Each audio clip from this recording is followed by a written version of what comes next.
Started the recording. I'm going to do a share screen. Is this the one? Just checking.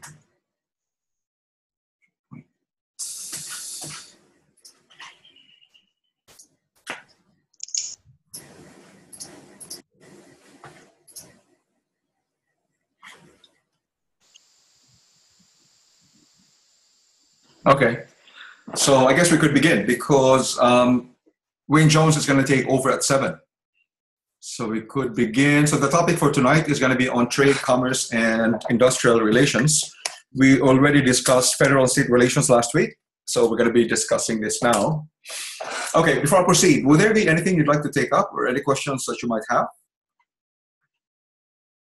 Questions? None?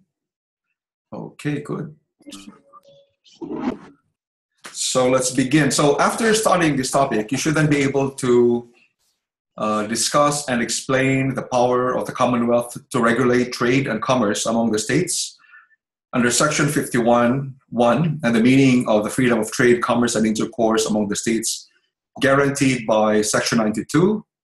Discuss and explain the scope and limits of Commonwealth power to make laws with respect to foreign interstate trade, make laws with respect to foreign corporations and trading and finance corporations, and to regulate labor markets. Now, this topic is actually crucial because if you think about it, imagine if there were several restrictions on trade between states or among states, or if it were possible for a state to provide incentives to its own, meaning come up with protectionist measures to its own businesses, as opposed to those which, as opposed to the businesses of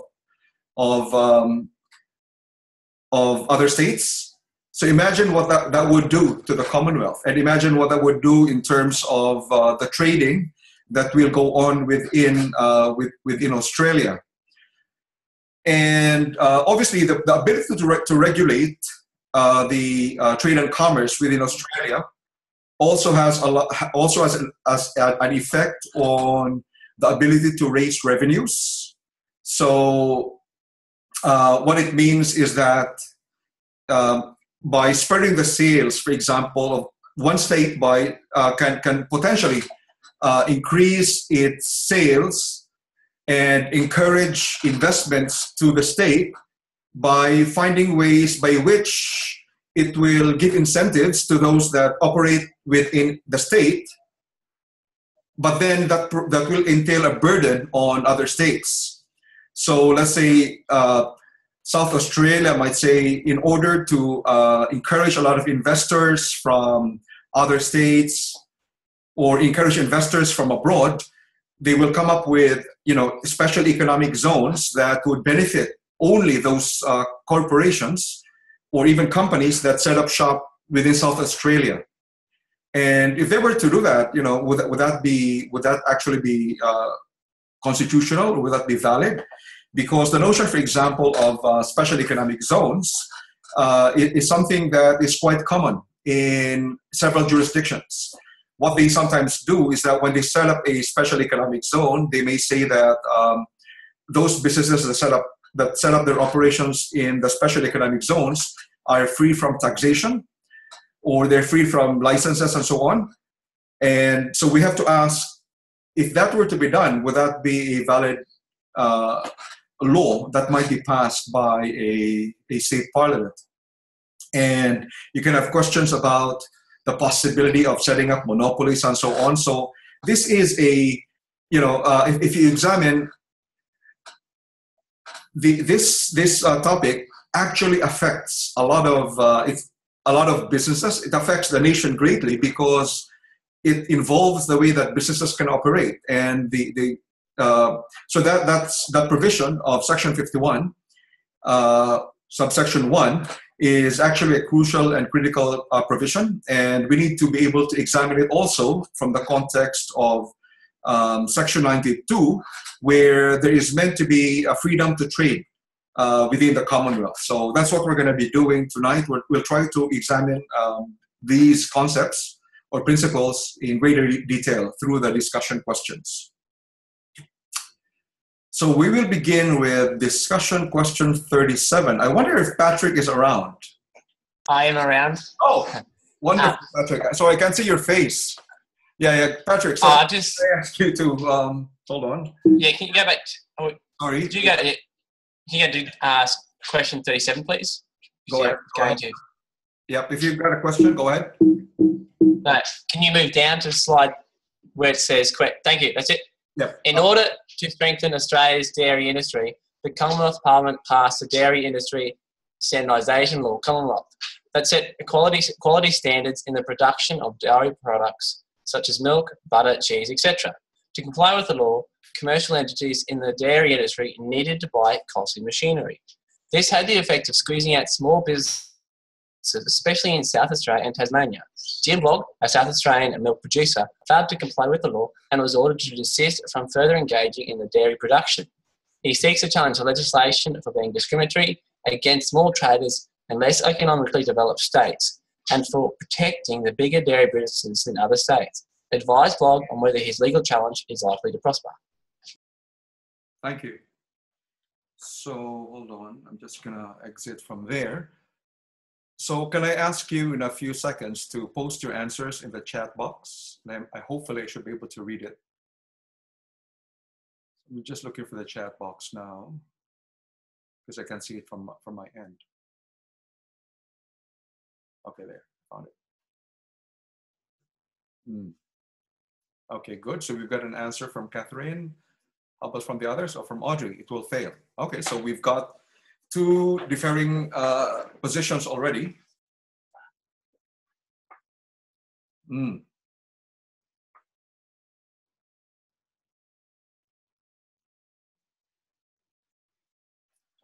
Okay, so the concept that I'm seeing here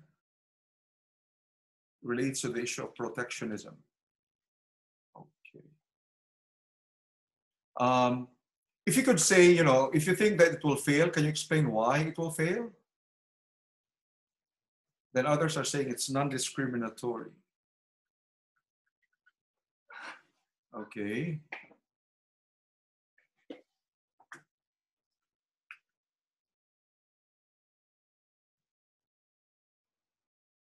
Okay. It does concern agriculture and trade. So one of you is saying it has something to do with agriculture and trade. Okay, that's a curious combination there. Designed to help the community. Okay, I'm just trying to see. So that should be fine for now. Okay.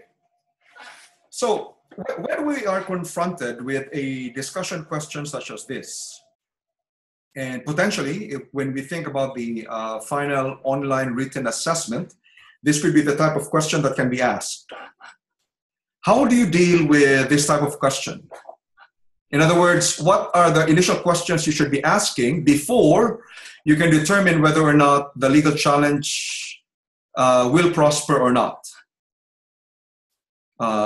Some are saying it regulates interstate and intrastate trade. Okay, let's just write that down here. Interstate and intrastate trade. Okay. So would anyone be willing to take the mic, to take the floor? How do we approach a discussion question like this? How would you approach it?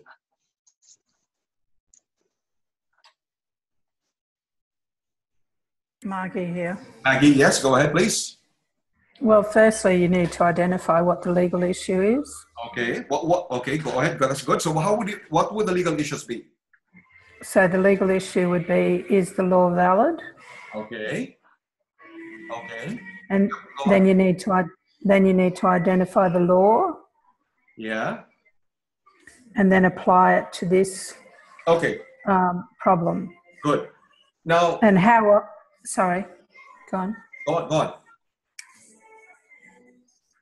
Go on. How I had a look at this earlier in the week, and I haven't got my notes with me because I'm at my daughter's place. But the way I identified it was in regards to the legislation. It's the the key, I think, points is quality production, quality standards. Okay. So that's what's relevant. Yeah. And because it related to quality standards as opposed to I'm trying to think of the word that I was trying to use.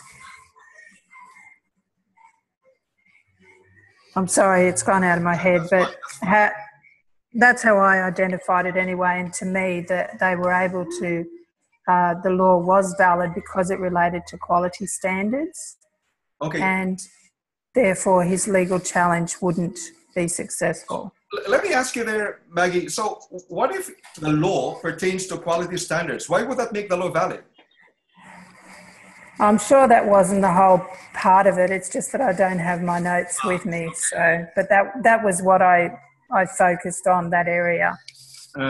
Okay, so from Katrina, it concerns safety and welfare. Okay, hold on. I'm just gonna go there. Okay. Now, before we dig deeper into the law, okay, and that's when we start talking about quality standards, safety and welfare, and so on. I just want to go through the process, the correct process of answering the discussion question. So we're not going to the substance yet. We will go there, but I'm going to go to the way that we should be answered. Hold on, there's too much noise going on. Hold on. If you don't, I don't know whose mic is on, but if you're not intending to speak, please turn off your mic. Thank you. I don't know who it was, so, but that's fine. So I'm just going to clarify. We're going to go through the formal process of answering the question before we go to the substantive part, meaning what is the correct answer. So how would you answer this one? So Maggie was correct in saying we begin by identifying the legal issues, and that essentially is, is the law valid? Okay, again, but that's yet too broad. So the question we need to ask here is, in what way might the law be invalid? Okay, so if the question is the law valid, the other question we should be asking, this time we become more specific, in what way or ways is the law invalid or unconstitutional? Because then we become more focused this time, we become more specific. Because remember, even if there is just one single way by which you can see that the law is invalid, then necessarily even if it might be valid in other ways, it will still be invalid and unconstitutional. So that's the basic question we always ask. So if the point is, he intends, if the question is whether the legal challenge is likely to prosper or not, that hinges on whether or not the law is valid or not.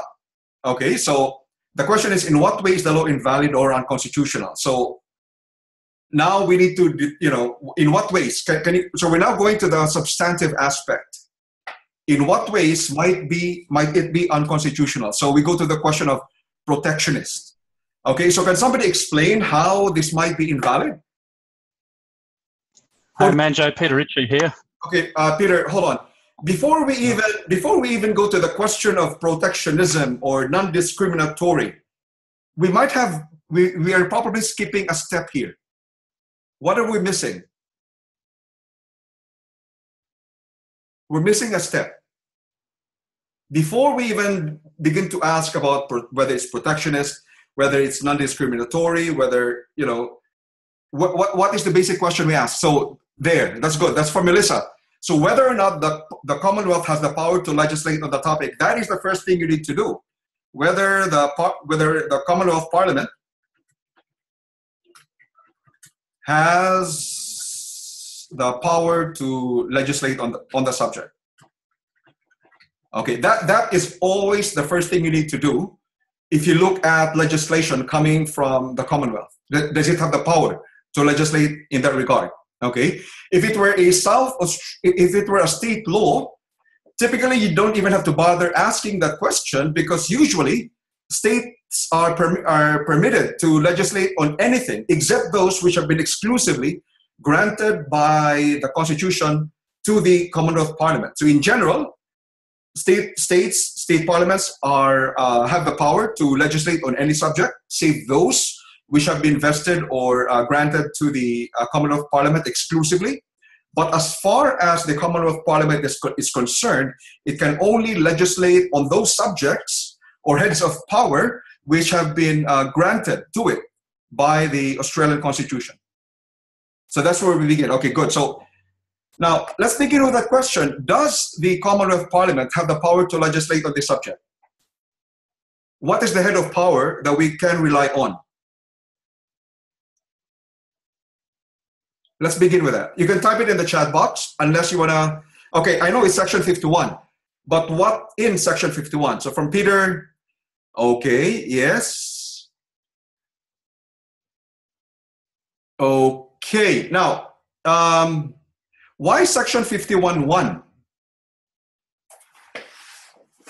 Why is it about section 51.1?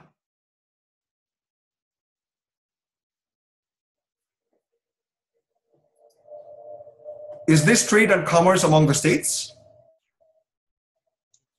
Manjo, Peter Ritchie here. Yes, Peter. The way I saw it was you only have to be able to tie it to section 51.1 in one way or another. So if you're creating an act that's going to create standards, yes, you could argue that it's to create a stronger trade relationship between states or with other countries. So I thought that on the basis of trading, standards are something that's required.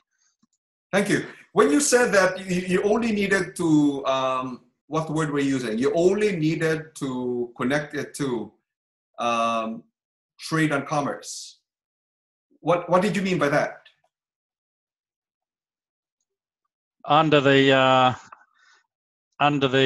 broad powers that federal Parliament has, if they create a law under section 51.1, if they create a law that they can tie back to section 51 under the what was it, the engineers case, they have the broad powers to be able to basically create a law on anything they want if they can have a connection. Right.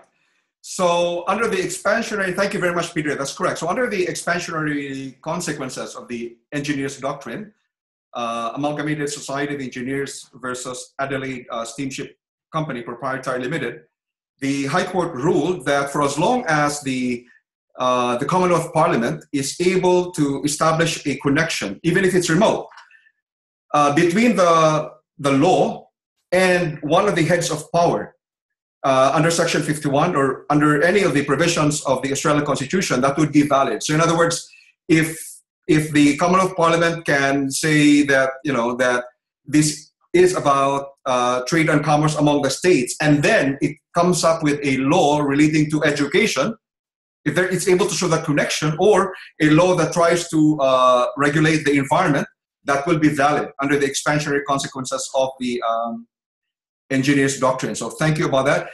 What other potential provision can the Commonwealth Parliament cite or connect this specific law with?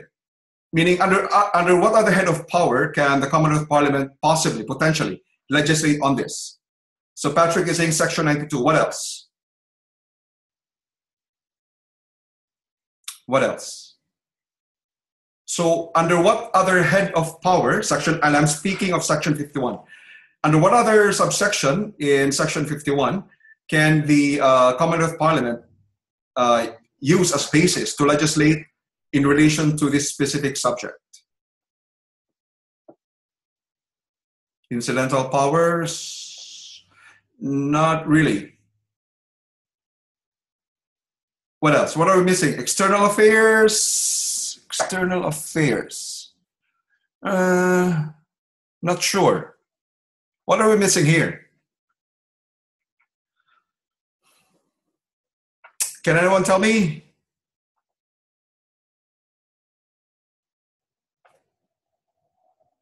Okay, so just be more familiar with section 51, subsection 20, on trading or financial corporations formed within the limits of the Commonwealth. So you can argue that this relates to trading and financial corporations which are informed within the limits of the Commonwealth. Section 52, no, not Section 52, Anthea. It's essentially Section 51, subsection 20, on trading or financial corporations formed within the limits of the Commonwealth. So that can arguably be the second source of the Commonwealth's power to legislate in this regard. Okay, hold on. Just trying to add something here. Okay, so let's now go to the second one. In what other way can the law be invalid? So we're now going to the issue of protectionist, non-discriminatory. So tell us, what is this about? Can somebody take the floor? Or even this issue about quality standards, safety and welfare. So what if it is about safety and welfare? What are we saying here? Are we saying, for example, so first question, are we saying that a Commonwealth legislation that is discriminatory is invalid or unconstitutional? So if the Commonwealth passes a law that discriminates between states, across states, would it mean that the law would be unconstitutional? So Michelle says that in itself is not enough. Okay, good. Good. Now, the other question then is, so if the law is protectionist, it seeks to protect the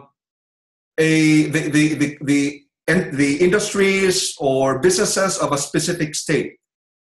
If it is protectionist, does it make it necessarily invalid or unconstitutional? Can I see your answer, yes or no? Okay, no. Okay, good. So hold on. So we're saying so far that if a law is discriminatory, that by itself will not invalidate the law. Okay. We're also saying that if the law is protectionist, that by itself also will not make the law invalid. Okay. Now the other question is, what if the law is both discriminatory and protectionist? Will that make the law invalid?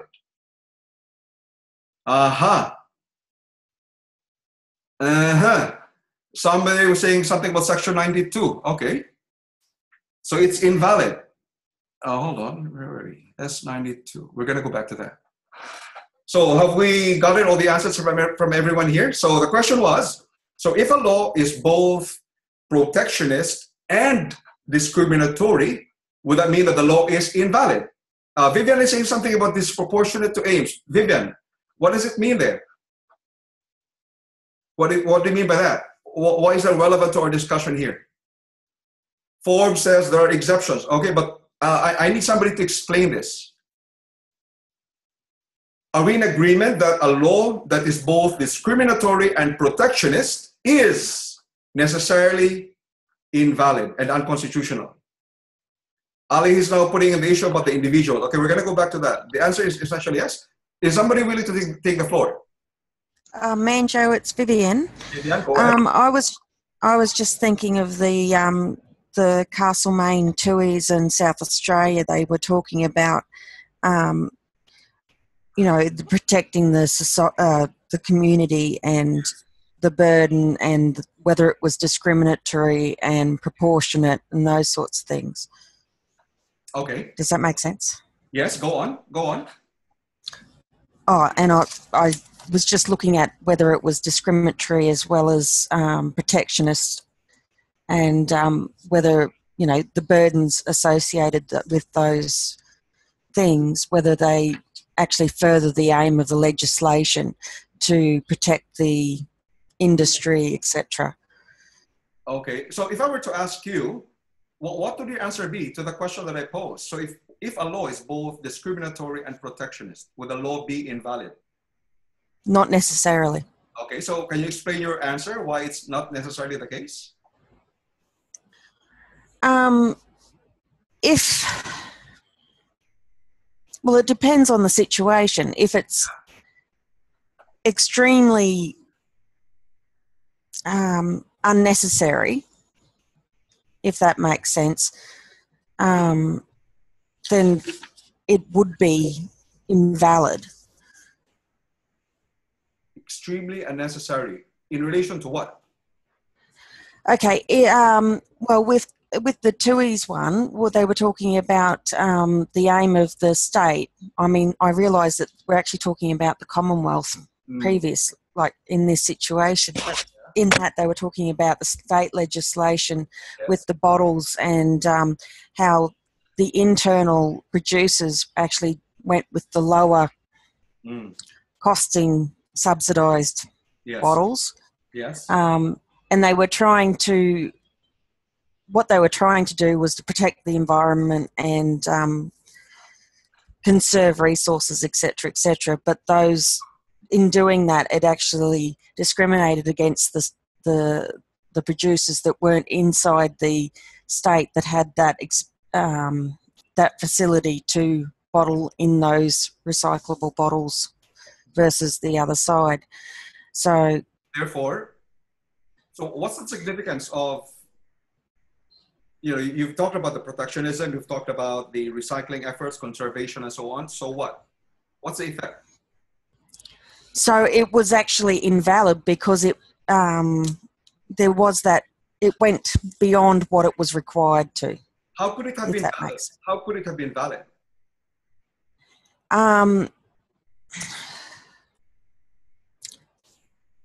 If they'd come up with a separate way of, another way of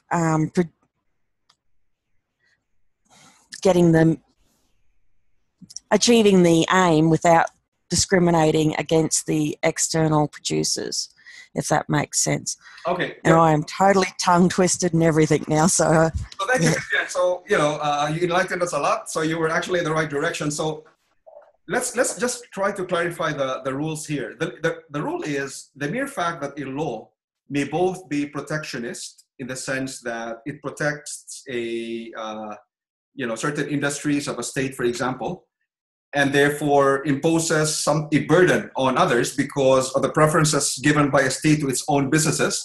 The mere fact that that law is both protectionist and discriminatory do not, by the facts that a law is both discriminatory and protectionist, do not by themselves make the law invalid and unconstitutional.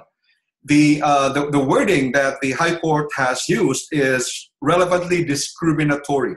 Okay, so the phrase that has been used often is what is known as relevantly discriminatory.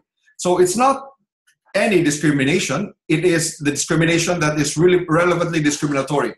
And so the way to ask this is, if the law is protectionist and if the law is discriminatory, then you begin to ask, is there a justifiable reason why the law is being passed that discriminates against certain companies or entities and is also protectionist? Is there a legitimate reason for the law being discriminatory and protectionist? If there is a legitimate reason, such as it is designed to help the community, or such as here, it is designed to promote quality standards for the purpose of ensuring the safety and welfare of the state or the community, then that is a legitimate reason why the law can be valid if it is both protectionist and discriminatory.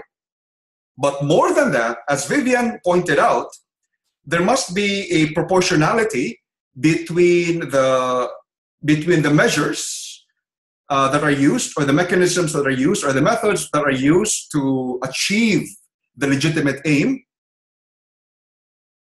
versus the legitimate aim itself. So there must be a proportionality. So in other words, if this is your aim, then the measures you create or you develop to achieve those aims must be proportionate to each other.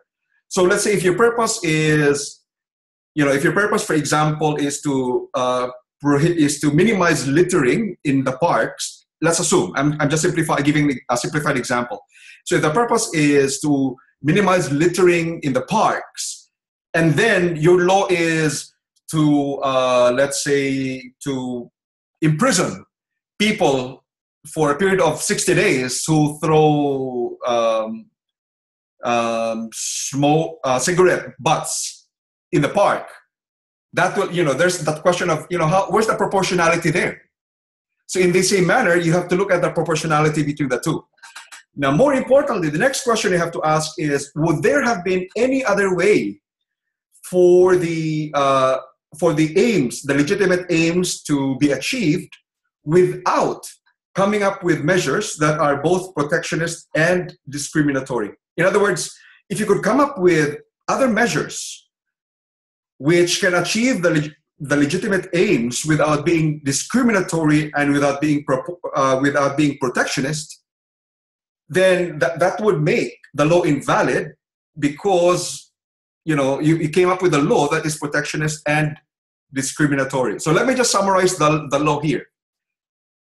So in answer to this question, the law is valid. Okay, so in answer to the question, the law is, the legal challenge is unlikely to prosper. First, because it is within the power of the Commonwealth to legislate on the subject, both under Section 51(1) and Section 51(20) on trading or financial corporations formed within the limits of the Commonwealth.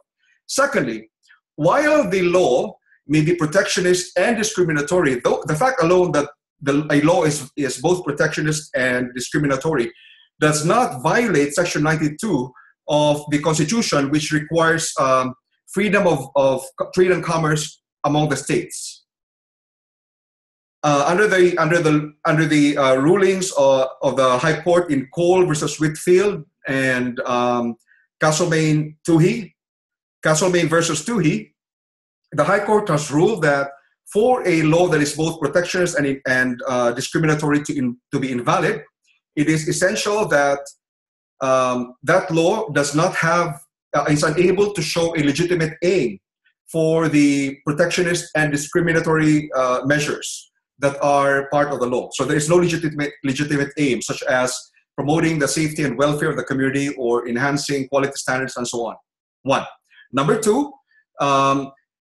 it must be shown that the measures that are required by the law do not bear a proportionality to the legitimate aims. So in other words, if the measures that are being required are grossly out of proportion to the achievement of the legitimate aim, that would also invalidate the law.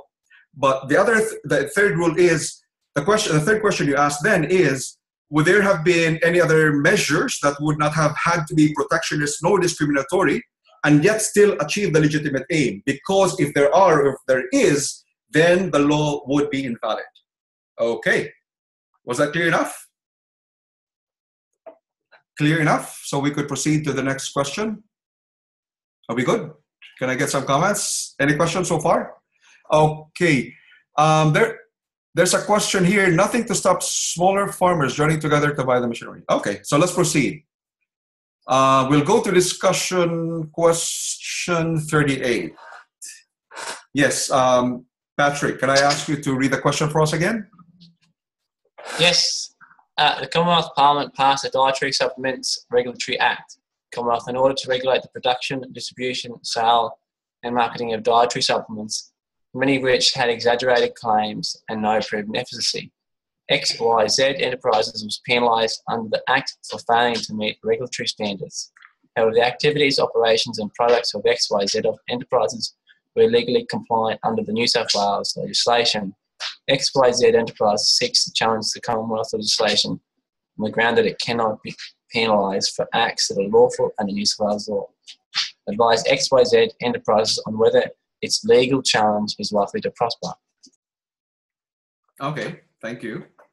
So can I get you to answer the question there in the chat box?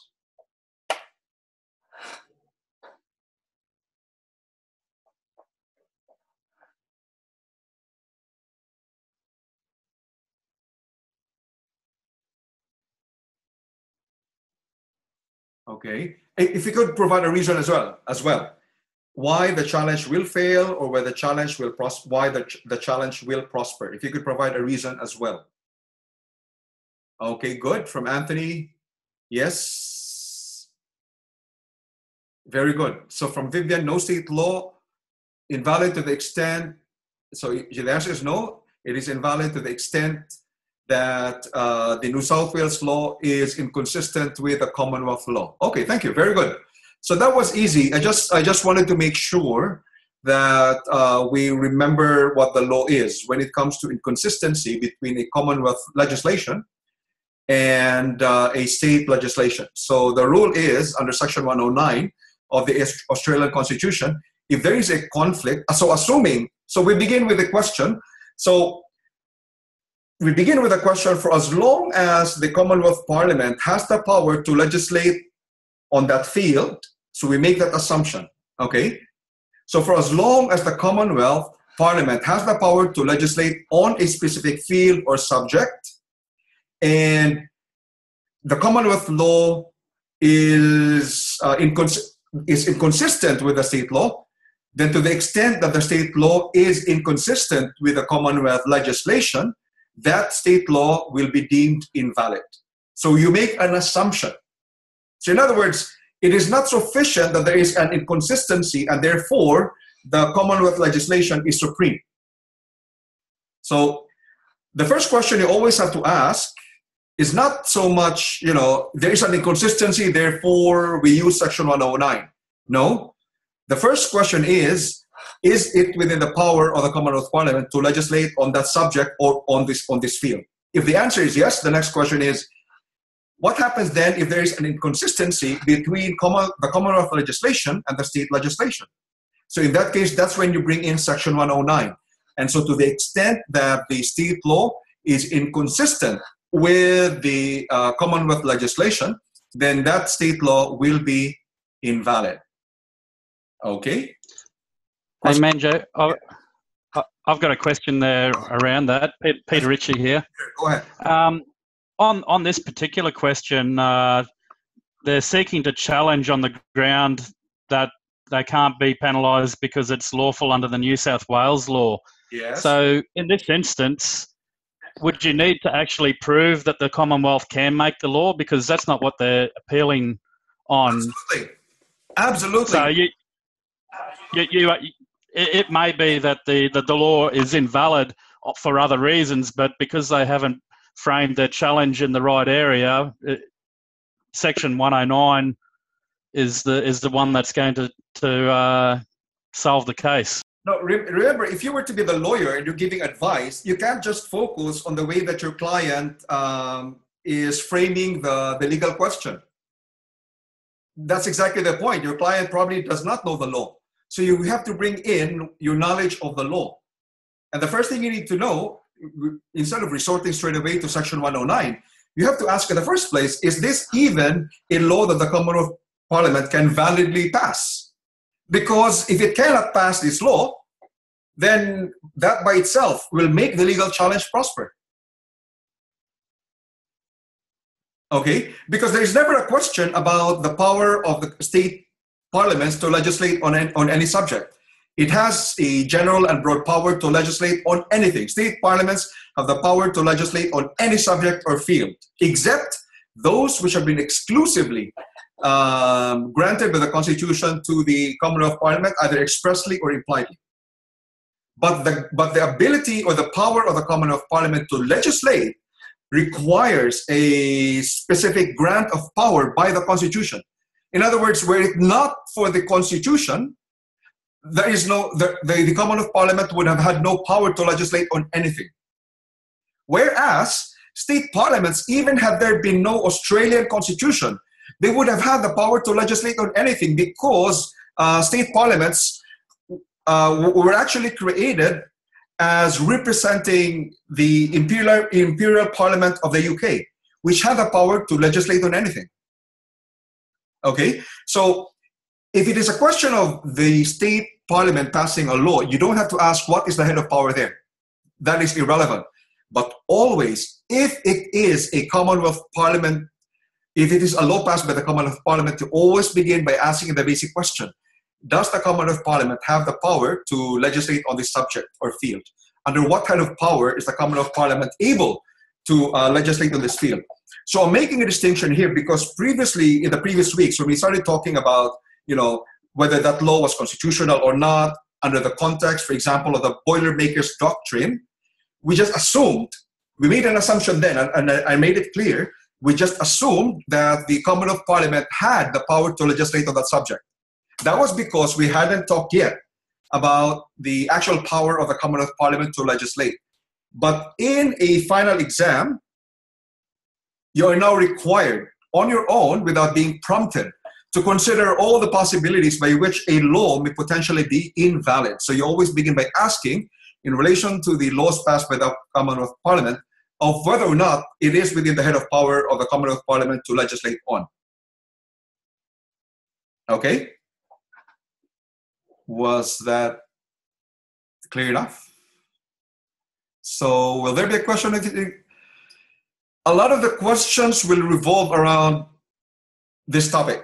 So it's crucial that you understand this, because a lot of the questions will revolve around the topic of federal-state relations, trade and commerce, and industrial relations. Okay, now because we talked about Castlemaine versus Toohey, I just want to point out that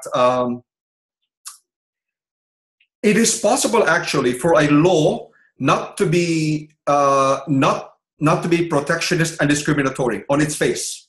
So let me repeat that. Potentially, when you look at the law will actually appear, in the case of Castlemaine versus Toohey's, if you look at the law on its face is actually non-discriminatory because it applies to everyone. And it is not protectionist, again, because it does not impose a special burden on outside businesses. And neither does it give a preference on a state business. So on its face, okay, it's non-discriminatory, it is non-protectionist. However, the thing about Castlemaine versus Toohey is that the law, although it was on its face non-protectionist and non-discriminatory, was in terms of its effect discriminatory and protectionist, because, as it turned out, there was a bottle maker outside of South Australia which was using non-refillable bottles. So when you apply the law, therefore, because for somebody to buy beverages, for example, using non-refillable bottles, they ended up having to pay a bigger deposit. And consequently, in terms of getting the refund, it was more difficult because of the bigger deposit. And secondly, in terms of that specific case, it was also protectionist in effect because the beverage makers within South Australia essentially used refillable bottles. And the point there was that if the bottle was refillable, there were so many outlets where you could return the refillable bottles, whereas if it were non-refillable bottles, there were fewer outlets where non-refillable bottles could be returned for the purpose of getting back the deposit. Okay, so that's the other aspect there. So you have to look at the context. So it's not enough that on its face it's valid. Just remember, you also have to examine the actual effect of the legislation. So that's okay. Let's proceed. Patrick? Yes. Thank you. The Commonwealth Parliament passed the Dietary Supplements Regulatory Act in order to regulate the production, distribution, sale and marketing of dietary supplements, many of which had exaggerated claims and no proven efficacy. XYZ Enterprises was penalised under the Act for failing to meet the regulatory standards. However, the activities, operations and products of XYZ Enterprises were legally compliant with the New South Wales legislation. XYZ Enterprises seeks to challenge the Commonwealth law on the ground that the Commonwealth Parliament cannot legislate in relation to interstate trade and commerce. XYZ Enterprises argues that the law cannot apply to it since it does not engage in interstate trade or commerce, and that all its productions, distribution, sale and marketing is limited to New South Wales, a circumstance that it is able to prove, and advise XYZ Enterprises on whether its legal challenge is likely to prosper. Okay, thank you. Thank you, Patrick. If you could, kindly post your answers in the chat box. And instead of just saying whether or not the legal challenge will prosper, if you could just provide a reason as well, why you think the legal challenge will either prosper or will fail. So kindly provide a reason as well, why you think the legal challenge will either prosper or fail.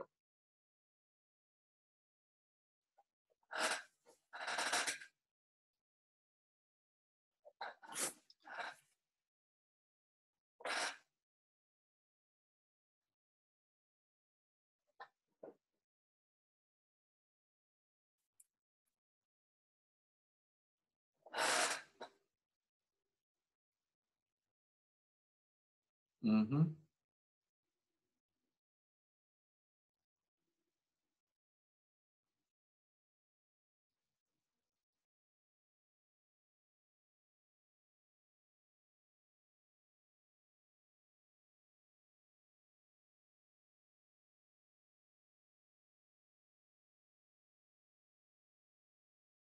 Okay.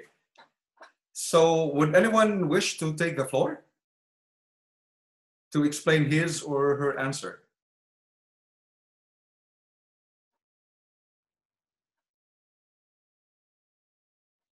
Okay, good. So I've got the answers there for Peter, from Vivian. Anyone takes the floor? Or if this is quite simple, right? So the legal challenge is likely to fail. One, it is, so the first answer there is, it is within the power of the Commonwealth Parliament to legislate on this subject or on this field under Section 51, subsection 1 or Section 51, subsection 20 on trading or financial corporations. Let me just check the final question if I need to explain trading or financial corporations. Hold on. Okay. Okay. Because I wanted to discuss that as well. So that's the first one. It's within the power of the Commonwealth. And secondly, this is obviously about interstate trade. So it's within the power of the Commonwealth to legislate. And it does not infringe on anything concerning being protectionist or discriminatory because it applies to all. So it does not violate any provision of the Constitution. Now, okay, so that should be easy enough. Now, let's see. I was just trying to change some facts here. Okay, let's assume that this isn't about, I'm just going to change the facts. Okay, I can't, whose answers this? It's quite long. I can't, oh, Peter from Peter Mac. I can't read it for now, Peter. I'll have a look at it later on, your answer, because it's quite long. I'm just going to change the facts, okay? Let's assume that this time it's not about, it's not about trading, it's not about interstate trading per se. Okay, but instead the law is in relation to a, so I'm just going to change the facts. So let's assume that there is a law whereby the Commonwealth Parliament pass a law providing for a requirement that trading corporations as well as sole proprietorships and partnerships, no, not just even trading corporations. Let's just say that the Commonwealth Parliament passed a law that corporations, partnerships, and sole proprietorships are required to submit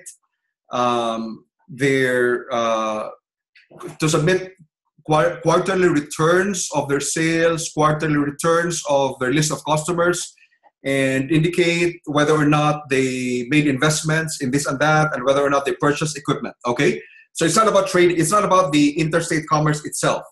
So the law relates to certain requirements that corporations, partnerships, and sole proprietorships must provide certain documents and so on. So I'm changing the facts. This is a different set of facts. The question is, would that law be valid or not? I'm changing the facts. I just want to touch upon the notion of trading corporations. And that's the reason why I'm raising it. Okay? No, Michelle, this is not tangential. It's not within the, it is not among the discussion questions, for sure. But I'm coming up with a new discussion question now for the purpose of elucidating the notion of trading corporations. So this is within the topic, definitely within the topic, okay? So I'm just raising it because it's not among the discussion questions that I posed. So I wanted to be sure that we cover that as well in this tutorial. So the question is, okay, where do I type it here? All right, so Commonwealth Parliament passes a law requiring corporations, so in general, corporations, so let's say, hold on, sorry, where am I? Okay, Commonwealth Parliament passes a law requiring trading corporations, financial corporations, and other corporations, as well as partnerships and sole proprietorships to submit certain documents each quarter pertaining to their business activity. So this is a different discussion question, okay? I'm just putting it here. So this is not off tangent. This is part of the topic, and I wanted to explore this. Is the law valid or not? Okay, so this is a different question. I'm just creating a new question now, just for us to explore a topic which is not covered by the discussion questions. So, what do you think is the answer? Is the law valid or not? Can you just put your answers there in the chat box? That would be valid under taxation powers. Why would that be taxation? This isn't about taxation. It would be valid. Why would it be valid? Okay. Why might this law not be valid? Why? So let me be asking a specific question. Why might the law be invalid? Okay, let's just focus on that. What's the answer? Why might the law be invalid?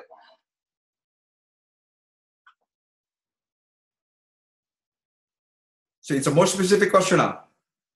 There from Martin. Because partnerships are not within the Commonwealth's power. Okay, good. Okay, hold on there. So for Martin, we're beginning, okay, it seeks to regulate sole traders and partnerships, and this is covered by Section 20. Okay, what else? So Section 20 does not give the Commonwealth Parliament the power to legislate in relation to sole traders and partnerships. What else? Does it have the power to regulate corporations in general? Does subsection 20 of Section 51 give the Commonwealth Parliament the power to regulate corporations in general, regardless of whether or not they're into trading or in a financial corporation? Okay, only their form is fine. But the question was, is it permissible for the Commonwealth Parliament to legislate in relation to other corporations? So in general, the answer is no.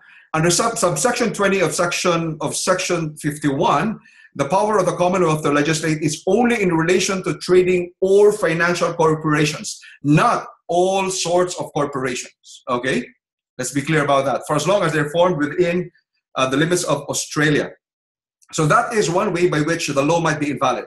So here, the law itself seeks to legislate in relation to other corporations and partnerships and sole proprietorships. But because the law touches on trading and financial corporations, under the expansionary doctrine of the engineer's case, because of the fact that the Commonwealth Parliament is in a position to actually legislate in relation to trading or financial corporations, the mere fact that it also seeks to legislate in relation to other corporations and partnerships and sole proprietorships would not invalidate that legislation. So I hope that elucidated somehow. Now,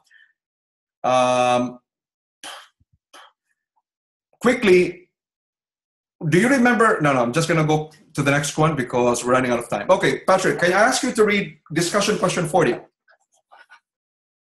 Yes. In order to spur the tourism industry in South Australia, the Commonwealth Parliament passed the Theme Parks Special Incentives Act, which provides special incentives, financial grants, and tax breaks to businesses that establish and operate themes in South Australia. As a result, the theme parks operators in South Australia have attracted many local and international tourists through strong advertising and marketing, and better deals including lower theme park entrance fees. ABC Proprietary Limited, a theme park operating in Queensland, argues that the Commonwealth law promotes anti-competitive activity and is protectionist after seeing a huge decline in its revenues as a result of the competition from South Australian theme parks. It now seeks to challenge the Commonwealth law, advise ABC Proprietary Limited, and whether its legal challenge is likely to prosper. Okay. Can you provide your answer in the chat box? Tell me if the law is valid or not. I mean, if that legal challenge is likely to prosper or not in the chat box, and your reasons. why it will or will not prosper. It discriminates. Okay. Okay, so we've got an answer from Vivian. Copy that quickly.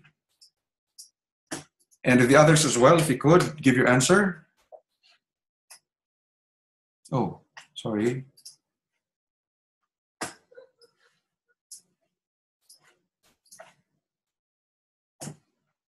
Challenge will prosper. Can you just explain why it will prosper?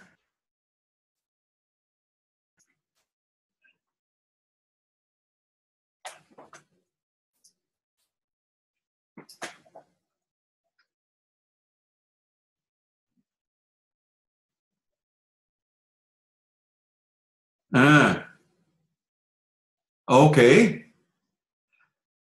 Okay, it's protection. Okay, now, so essentially, most of you have answered in relation to the notion of protection, the law being protectionist and discriminatory. Okay, that is fine. But what is the problem if that is the answer? What is the problem if you answer this specific question by citing Castlemaine versus Toohey? Now, remember, the thing is, if you cite the fact that it discriminates and is protectionist, therefore it is invalid, we will remember that there are exceptions under Castlemaine versus Toohey, as well as Cole versus Whitman. The High Court has ruled that it's possible for a law to be both discriminatory and protectionist and yet be valid. I discussed that earlier. So that's the problem there. It's not sufficient for you to say, well, Maggie is saying it's proportionate or not. What's the problem there? So there is a more straightforward answer, and that's coming from Forbes. Forbes, what do you mean by that? Oh, the question from Forbes is, can Commonwealth not assist states where necessary? Oh, that's even a bigger question. Is it possible for the state to give an advantage to a state? There you go, from Katrina. So that's the answer there from Katrina. Hold on. Oops. So the problem is that under Section 99 of the Constitution, the Commonwealth is not permitted to give preference to one state or any other part or any part thereof in relation to trade or commerce. So let me repeat. This is a more straightforward answer. Under Section 99 of the Australian Constitution, the Commonwealth is not permitted by law or regulation to give a preference to one state or any part of a state. That is a more straightforward answer. The Commonwealth is not permitted to give a preference. The problem with citing Castlemaine versus Toohey is that, and you're saying that, it is not discriminatory, it is discriminatory and protectionist, therefore it's invalid. You come across, you'll have to go against exceptions which are judicially recognized to be valid exceptions, so that a law might actually be discriminatory and protectionist and yet be valid. So the more straightforward answer here would be Section 99. Okay, so that's Section 99 of the Australian Constitution. Very good. So I think that was the answer of Vivian, was it? Of Katrina. Thank you, Katrina. Okay. So it's 6:59. We covered all the... Yeah, that was Katrina. Thank you. But, you gave a good answer earlier, so thank you. So it's 6:59. Was there anything you'd like to clarify before we end tonight's session? Because we covered all the 4 discussion questions, and I was able to... So the answer here is the legal challenge is likely to prosper because the law gives a preference to South Australia, which is contrary or contravenes Section 99 of the Australian Constitution. So because the law gives a preference to South Australia, that is in contravention of Section 99 of the Australian Constitution, and therefore the legal challenge will prosper. Okay, good. So I think we've covered everything. Yep, Airlines in New South Wales. Yes, okay, good. Thank you, Kylie. So I guess that's it for tonight. We have to end tonight's session because Wayne Jones will be using this license now. Okay, So again, thank you very much, everyone, for joining me. The lecture video for week 7 is already up in YouTube, and I've provided the link in Moodle, and the lecture video link for week 8 will be up tonight. I've already actually prepared it. I'm just going to post it. And then I'll try to finish 9 and 10 within the week. Okay? So thank you, everyone, for joining me and the rest of us. And I'll see you again next week. Thank you. Bye.